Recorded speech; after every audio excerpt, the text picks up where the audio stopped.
It says, all glories to Srila Prabhupada. All glories to Srila Prabhupada, our spiritual master. Jai. So Visvakarma Prabhu, he was the temple president from 1975 to 85, right? Yes, Prabhu. And then you were also the ISKCON Toronto. for ISKCON Toronto, and you were the chairman or the president for the worldwide ISKCON temples in Mayapur, 1978, 79. Yes, chairman elected by my peers. Jai. And today, what we'll be discussing is this foundational document written and signed by Srila Prabhupada on legal paper. So it is called the Direction of Management. And Vishwakarma Prabhu will be reading that Direction of Management. I'll just show it to the viewers online here. Let's see, where is that? One second, Prabhu, trying to see. So they can have a reference to find where they can see this document. You see here. So this is the Direction of Management. They have facsimile copies here. You can see page 1. So you can see. So it's a written signed document by Srila Prabhupada. You can see here the signatures are here on page 5. You can see here. July 28th, 1970, A.C. Bhaktivedanta Swami, and there are witnesses here also. So let's get going, Prabhu. Yes, and we should understand that Prabhupada was very concerned about the future of his movement, and being expert in all kinds of areas of life, he was also expert in organization of ISKCON. Yes. And in order to ensure the legacy that he had created, he took the time to write these detailed directions, the direction of management that all of his disciples could follow after his demise. Now, these directions of management, unfortunately, have not been distributed to the disciples, especially those that were in positions of responsibility. For example, I was in Montreal, I was the vice president of Montreal in 1974. And 1975, I became president of Toronto. We were never really made aware of this document, which was a legal document signed by Prabhupada, on how he wanted the movement to be run. The management was already being taken over by ambitious people that were so-called in charge of the mission under Prabhupada's direction. But they didn't want to recognize the position of the temple president. This was always a problem. And factually, the temple presidents eventually organized themselves in Mayapur, of which I became the first chairman of the Temple Presidents Association there, voted by our peers. And then we started to become a group that had some voice to speak up in terms of dealing with what we would call deviant GBC members at the time.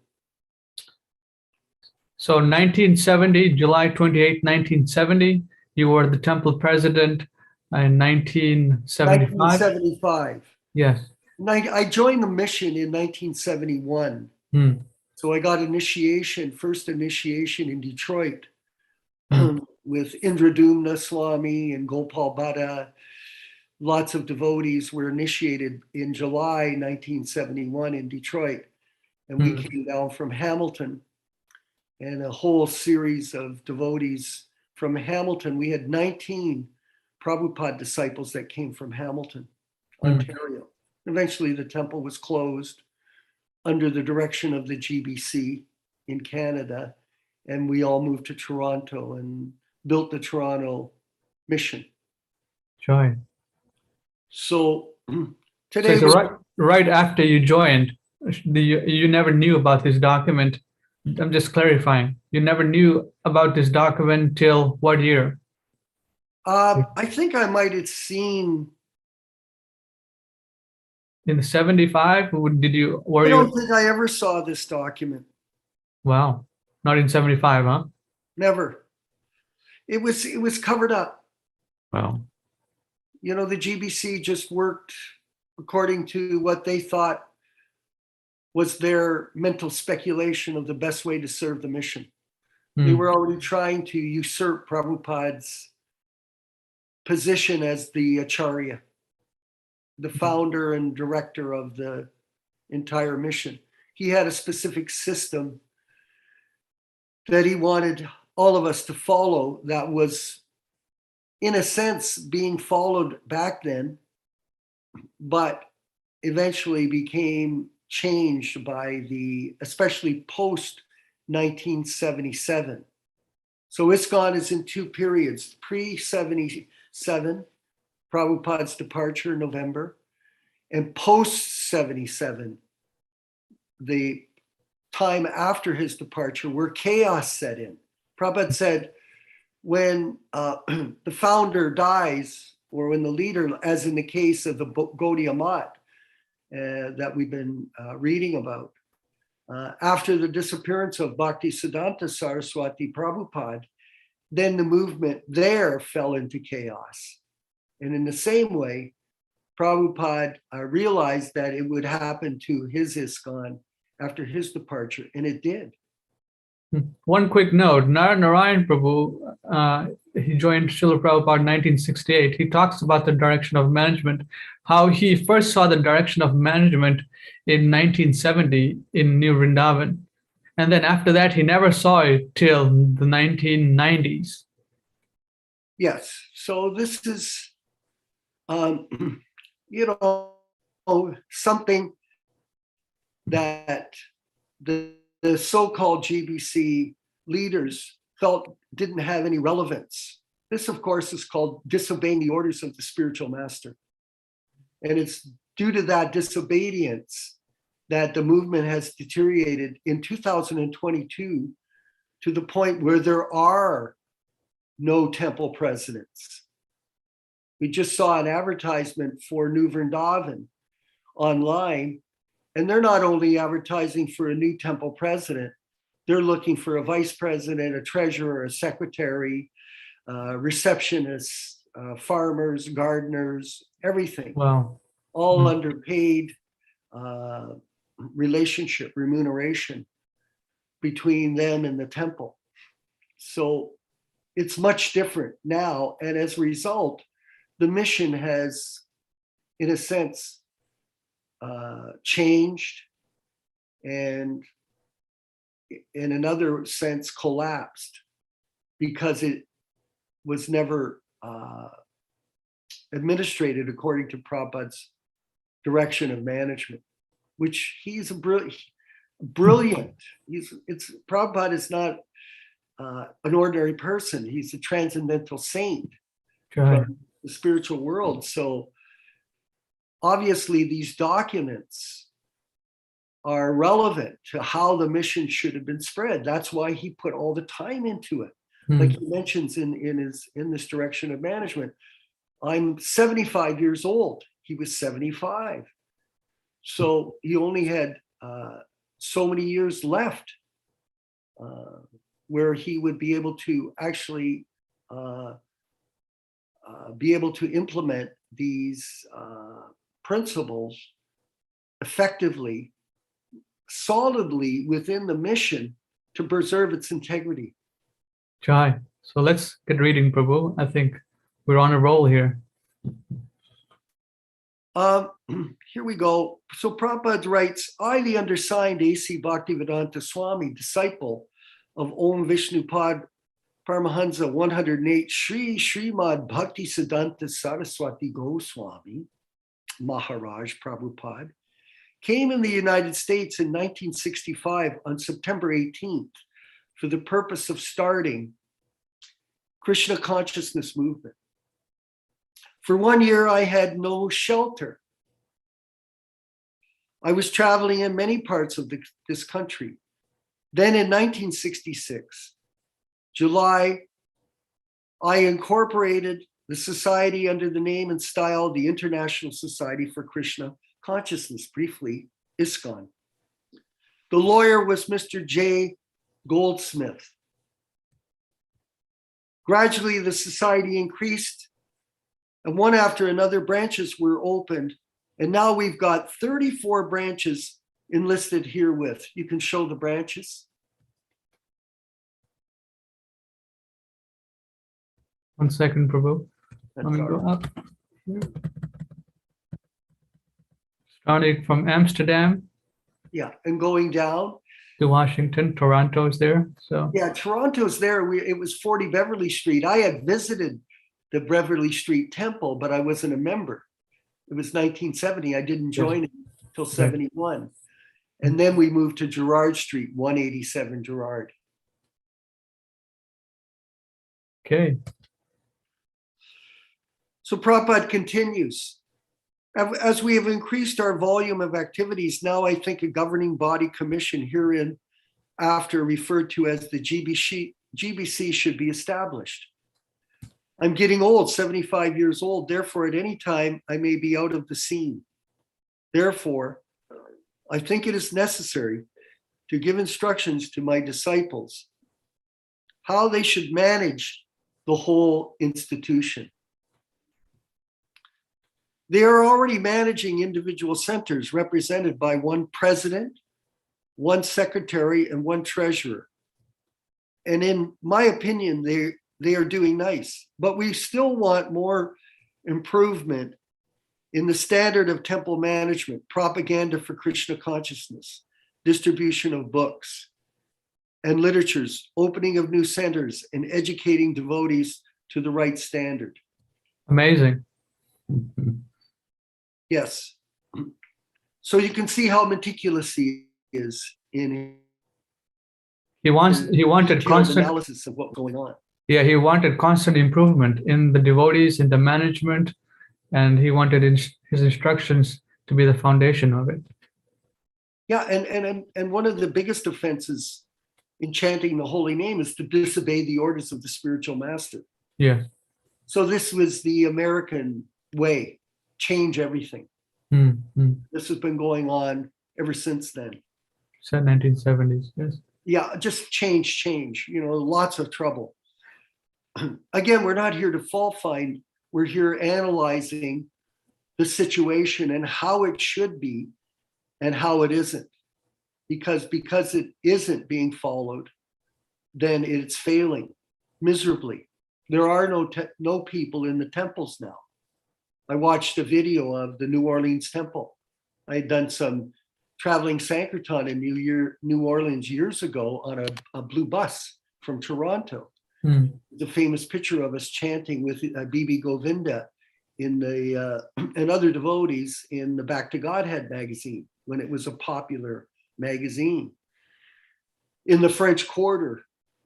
And it was a fairly active temple. It was being managed by a devotee, Nityananda. He was quite a dynamic type of fellow back then, and he used to do multiple things, and he ran businesses and raised money and was successful in his work. And as a result, it seemed like it was growing and growing. But recently I saw a picture of the New Orleans temple, a video of it, and there were 4 people in the temple room for Mangal Arati. The Pujari, 2 people chanting, 1 man, Grihasta, and 1 Brahmachari, and then a lady, Mataji, standing at the back of the temple room by herself. 4 people. the pujari and 3 people in attendance for the program. So this is the way most of the temples are. In Vancouver, they have 5 devotees. In the morning, they may have 1 or 2 people for Mangal Arti. Toronto, the same. Montreal, the same. I was in Montreal recently attending the program, and there was 1 devotee from the temple ashram there and 3 guests, myself, Drupada, and Ghosh-Thakur. No devotees in the temples. Why? Because of the changed management system that was introduced by the GBC, which is according to Prabhupada's direction here. Therefore, Prabhupada continues, therefore I've decided to adopt the following principles, and I hope my beloved disciples will kindly accept them. There was a meeting in San Francisco during the Rath Yatra Festival 1970, and many presidents of the centers were present. In that meeting, it was resolved that an ad hoc committee be set up to form the constitution which is taken into consideration. My duty was to first appoint 12 persons to my free choice amongst my disciples, and I do now, and their names are as follows. Now, what we'll do is, I'll just read the names out. You don't have to show them. Okay. It's not necessary. Sriman Rupanuga Prabhu. He is no longer a member of ISKCON, even though he was a former GBC member. And even currently, where he resides in Gainesville or Alachua, he's not allowed to speak in the temple because he only wants to use Prabhupada's original books. And there they have a policy where they don't allow people to read from Prabhupada's unedited books. Have to use these Yellow Gitas and other Bhagavatam versions that have, say, for example, in the first 4 cantos of the Srimad Bhagavatam, there are 21,000 changes in the Bhagavatam by the members of the BBT staff. BBTI. Yes. And this is completely wrong, and he doesn't agree with it. So they don't let him speak even at the temple. So he's basically on his own. Bhagavan Das, who is a very good friend of mine, he invited me to Europe many times for his Vyas Puja, and we were friends. And I was initiated in Detroit in 1971. He was the president back then. Quite a potent devotee, spoke very nicely, very dynamic, but got carried away with his position as guru and eventually left and ended up in California somewhere. We met him at Rath Yatra. Yeah, Shamasundar, he kind of disappeared after 1973 to 74. He never came to the Mayapur festivals. We hardly ever saw him. He just kind of dropped out. Satsrup Maharaj, again, he's, as you see recently, he has all these bizarre paintings. He's a total cripple, invalid, who's residing in the Gita Nagri area, and has come under a lot of criticism for his mundane perception of Srila Prabhupada in the Prabhupada Leelamritas he wrote. Karandar, he blooped in 73 or whatever. He's just disappeared. Prabhupada tried to save him, but to no avail. Hansaduta passed away. And in the last few years of his life, I had a chance to speak to him. He was a friend of mine over the years, at least when I was residing in the mission. And at the end, I can reassure everybody that he was fixed on Prabhupada's lotus feet. Every time I got a chance to speak to him, he filled my ears with transcendental pastimes of himself with Srila Prabhupada. Right. Tamal Krishna passed away 20 years ago in a car accident, unfortunately, and lots of scandal with him, especially in terms of the Ritvik system and the hiding of it from the general population in support of the elected guru system, which has proven to be somewhat disastrous for No, it many, is disastrous. for many, many people. Thank Yeah. you. Sudama Das Adhikari. Eventually, it was revealed he became gay. He was gay, and eventually blooped. And I think he's dead now. Yeah. Bali Mardan was at a time in New York City, and it was a trustee for the BBT. He's just disappeared completely out of in oblivion. Forgot about the mission, so completely fell away. Jagadish was the GBC for Toronto when I was there. Somehow or other, things didn't go his way, and now he lives in BC in oblivion, just gone, completely forgetful of his position as a senior Vaishnava in the Sankirtan movement of Lord Chaitanya. Disappointingly. Hayagriva's passed away, and Sriman Krishna Das Adhikari, no recollection of him. So that gives you an idea of how things change, how meaningless people can be coming and going. So yeah. Prabhupada was trying to give a standard by which these people could be replaced and other competent people could come into this role, but the system would stay the same. These personalities are now considered my direct representatives. While I am living, they will act as my zonal secretaries, and after my demise, they will be known as executors. I've already awarded sannyas, or the renounced order of life, to some of my students, and they have also got very important duties to perform in this connection. The sannyasis will travel to our different centers for preaching purpose, as well as enlightening the members of the Center for Spiritual Advancement. Yes. So in the case of Canada, you can go to that, yes. So you can see that. Oh, here we go. Okay, that's fine. The sannyasis will, where is it? Yeah, right here. Second sentence. Yeah. Sannyasis will travel to our different centers for preaching purposes, as well as enlightening the members of the Center for Spiritual Advancement. Here in Canada, it's going back. We can come back to the regular screen. Here in Canada, what's happened is the current GBC was on a pilgrimage of walking, parikram. Walk back and forth across Canada, not once, not twice, not 3 times, 4 times. Is this the business of a sannyasi? Does it explain here what he should do? Spending all that time walking, for what purpose? Well, to somehow there creates a sensation as the walking monk. But this was not Prabhupada's instruction for his sannyasis.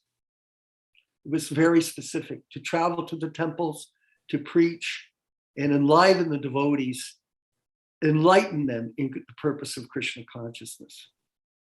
So the sannyasis will suggest for opening new centers, Prabhupada says, in suitable places.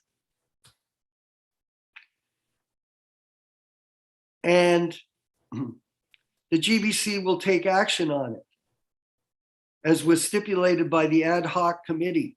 The function of the GBC will be as follows with particulars. So in our next meeting, we can go over the particulars of the governing body commission so that we can in detail review those for everyone's benefit. It's important for the new members of the ISKCON movement, or those people that want to become outside of that organization, Prabhupada disciples. We have a Prabhupada Disciples Association, and one of our goals is to expand its membership, to have more Prabhupada disciples. will be able to carry on the mission with a specific purpose on Prabhupada.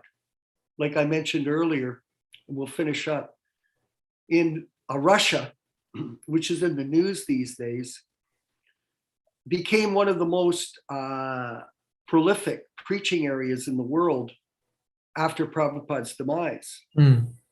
And it was being coordinated by a fellow, Hari Kesh. Now, he carried on as in a position of sannyasi guru for so many years. And then eventually his masseuse was a woman. Of course, this is against the rules of sannyas to take massage from a woman. So eventually he fell down with her and became involved in a relationship, sexual relationship with her. Very, very tragic. And subsequently, he left the movement and threatened the GBC with lawsuits if they didn't pay him. And he took rumored millions of dollars. Wow. And, you know, we've looked at titles of properties that he owns and other aspects of his life where he now resides in Alachua, Florida. And we see that he's set up financially. He left this masseuse and got married to another woman, and now he lives with her and a dog in some house in Florida. So this is the problem of the elected guru system that Prabhupada never authorized. So what we'll do is go through the particulars of the governing body commission that Prabhupada laid out in our next session. Hare Krishna. Glories to Srila Prabhupada. Thank you very much.